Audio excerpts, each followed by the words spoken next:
Hey friends, how you doing? Welcome back, and yes, I am back.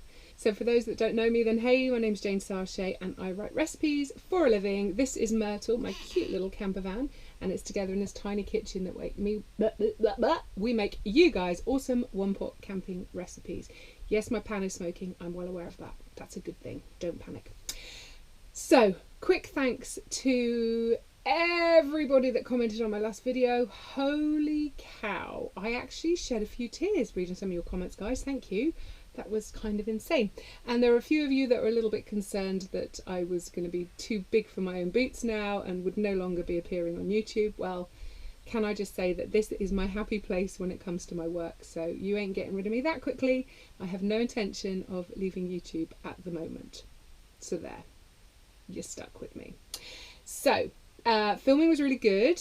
We were booked in to film for 10 days, but we actually nailed all the footage we needed in 7 days. Yes! It was by far the hardest thing I have ever done by choice in my life. It was exhausting. I was really stressed. I had bucket loads of anxiety.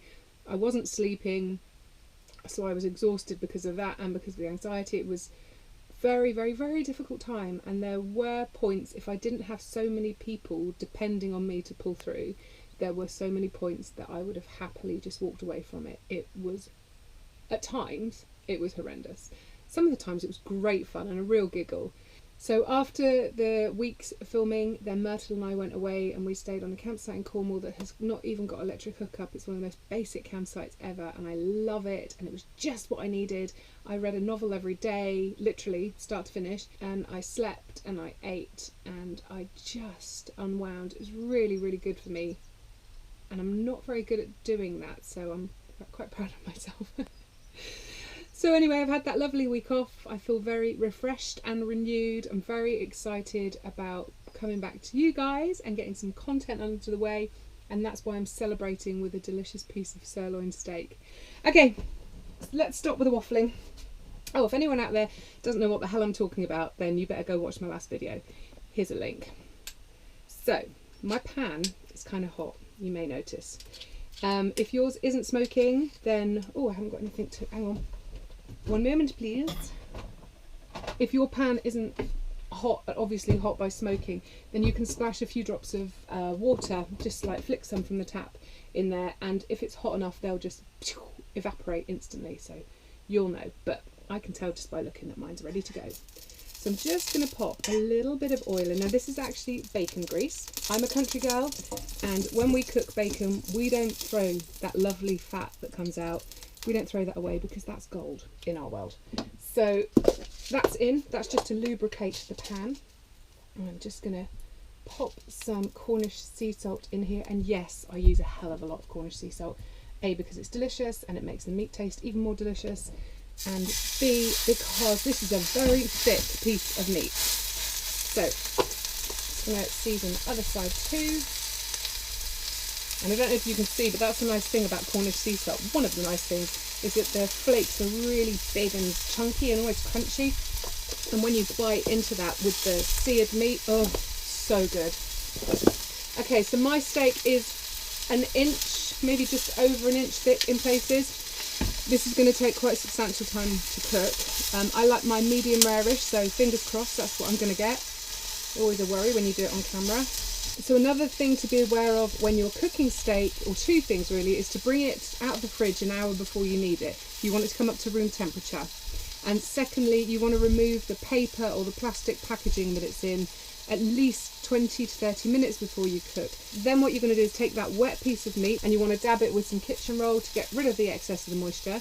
Then you want to let it stand. If you've got one of those food tents, you know, the things that keep flies off, then perfect. Just let it stand. It's going to come up to room temperature easily, but it's also going to evaporate any of that moisture that's left, because that moisture will prevent you getting a nice sear and that nice caramelisation, which, as far as I'm concerned, is what a good steak is all about. So I would love to know what your favourite steaks are. I am probably a bit of a wuss when it comes to steak, and I prefer the very tender cuts, the sirloin and the fillet. I'm a typical girl, and I'm not too keen on a really strong gamey flavour.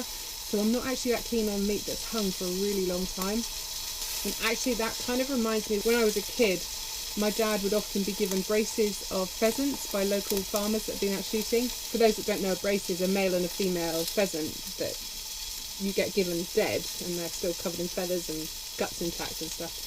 And my dad would hang them in the shed, and he would hang them until maggots were dropping off them. And seriously, that's not for me at all. I like meat to be quite fresh, and I don't like that real strong gamey flavour. Right, I'm going to turn this beauty over now, and would you take a moment to look at that crust? Doesn't that look remarkable? Oh my god. Cannot wait to get stuck into this. So very quickly back to the TV show. My part in the TV show is now over. The guys have to take the footage back, and they have to edit all that footage down into 6 episodes, and each episode will be 25 minutes long. So that bit for me is now all done and dusted. What I need to now do is write the book that accompanies the TV series, so that the book comes out at the same time, and we think it's going to be about 6 months' time that it comes out. So I have to write a book in 6 months. I mean, how hard can that be, right? Because there's quite a thick fat rind on this piece, I'm also going to stand it on its side for a couple of minutes just to get that fat to start to render and to caramelise and crisp as well. I love my job right now. Oh my god. Right. I'm happy with how that's cooked now, so what I now need to do is take it off the heat and just let it sit and rest for a few minutes, 5 minutes give or take. Now in the pan is a whole heap of flavour. There's all the meat juices, there's all that salt, it's really delicious, and we do not want to waste that. So turn your heat right down to the absolute lowest it can go, and at this point you want to pop in your garlic. Now I think I've got 3 cloves there, 1, 2, yeah, and I've just cut them in half, and I'm going to put in a nice big chunk of butter, and that's going to start picking up all those lovely crispy caramelised bits. This is salted butter, and I don't need to add any more salt to this sauce because there were in that crust was a load of the salt that had come off the meat, so I'm quite happy with that. I'm also going to pop in my couple of rosemaries, and because we're being decadent, and we deserve to be, then I'm going to add more butter in. Oh my gosh, this smells in myrtle right now. Yikes. So just wait for the butter to melt down and start to go a little bit brown. Make sure it doesn't burn. Now I've made a very simple salad purely with what was left in my fridge. I had some cherry tomatoes, there's half an avocado, and there's a big chunk of cucumber that's been diced up in there.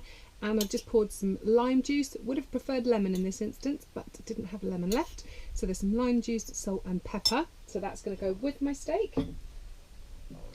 And now that my butter sauce is looking so delicious, let's have a little taste.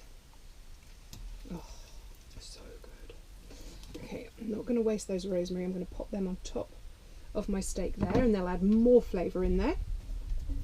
And then this little lot, let's turn that stove off again. Then we're just going to pour off that sauce into a little bowl, or you can just pour it straight onto the plate and then dunk into that if you like. Oh. See, one of the downsides of cast iron is it's so bloody heavy. I'm just going to add those garlic cloves in as well. I'm not necessarily going to eat them, but I'm certainly going to taste them and see if I want to eat them. Okay, that's that done. Let's pop you over there. Let's see how our steak's doing. Cool.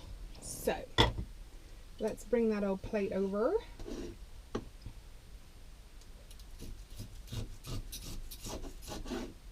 Oh, you little beauty. And look at that. I hope you can see that. Absolutely perfect. So juicy. And so damn delicious. And then a little dollop of that salad that I made up earlier. And that, my friends, is one very sexy looking lunch, and this is one very happy hedgecomer. So I'm going to very quickly take some more photos because I'm sure you can imagine I just want to eat. Okay, the moment of truth. Wow. Oh my god, that's so tender and so juicy. Oh my god, that's delicious. The rosemary is the bigger flavour out of all of that, with all that garlic in there, and yet it's the rosemary that I'm really getting. It's delicious. So for those of you that are doing a low carb diet, this is a really low carb, high fat dish. You could swap your cherry tomatoes out with something that's lower in carb if you needed to, but my macros are good today, and this is actually going to be my main meal of the day. And to be honest, why would you want anything else? So thank you as always for hanging out with me today. If you've enjoyed this recipe, please whack the thumbs up for me, and if you haven't already, then do consider subscribing to the channel. It really helps me out and shows that you enjoy what me and Myrtle get up to. And thank you again for all your support over the whole announcement last time. It was really appreciated, so thank you. And I'm going to now run off and edit this video to get this up on Wednesday for you, and then I plan to be back in the whole Wednesday video vibe, so fingers crossed I can get back on track with that. I hope you've enjoyed this recipe, and I hope you give it a go next time you're camping. Go dust off your cast iron. If you want to know how to look after cast iron pans properly, then let me know in the comments, and I wouldn't mind doing a quick video, just all the ways that I keep them seasoned and stop them from rusting, and how to best look after them, especially if you're keeping them in the back of your van, because they do have a tendency to go a little bit rusty over winter. So that's it, lovely people. Thank you for hanging out with me today, and I'll catch up with you next week. Adios. Sorry. There's a big lump of cow calling me. Nom nom nom.